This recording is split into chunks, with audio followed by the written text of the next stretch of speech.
फोनचा डिस्प्ले तुटला, पण त्यापेक्षा जास्त मनाला लागली, कारण फक्त फोन नव्हता, माझे इमोशन्स होते. डेली ब्लॉग्स बनवायचे आणि आठवणी साथीदार होता. काय करणार मित्रांनो, परिस्थिती येते कधी कधी अशी वाईट येते की सर्व हिरावून घेऊन जाते, पण तरी पण आपण खंबीरपणे उभा आहे.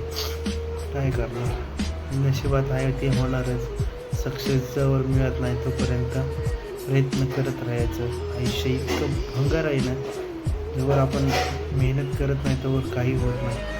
काय करणार आता, हे दुसऱ्या फोनने बनवतो, हा फोन पण तसाच आहे, डिस्प्ले तुटलेला. माझा तर पूर्ण गेलेलाच आहे. काय सकाळ सकाळ पहाटे 4 वाजता उठलो, त्यावेळेस अचानक झाला. तेव्हापासून दिवस लय खराब चाललेत माझे. काय सांगणार, असे दिवस कोणालाच येऊ नये मित्रांनो.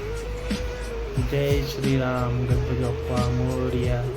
कधी दिवस पलटणार माहीत नाही. प्रयत्न चालू आहेत त्या दिवसासाठी, रोज प्रयत्न चालू आहेत.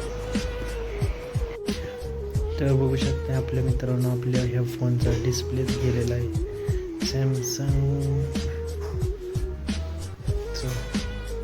तर आपण हे व्हिडिओ बनवतो, बघू शकता सर्वीकडून तुटलेला आहे फोन आपला.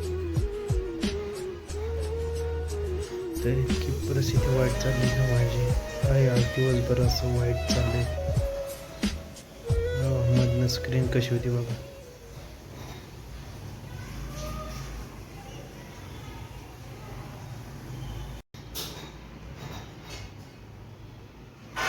हे बघा, स्क्रीन मधनंच चालते. इतके दिवस वाईट चाललेत ना, डिस्प्लेच गेला आपल्या मोबाईलचा. जरी ब्लॉग बनवतो, इतके दिवस वाईट चाललेत ना, बघू शकता. म्हणलं नवीन फोन घ्यावा, पण काय करू, परिस्थितीच नाही तेवढी.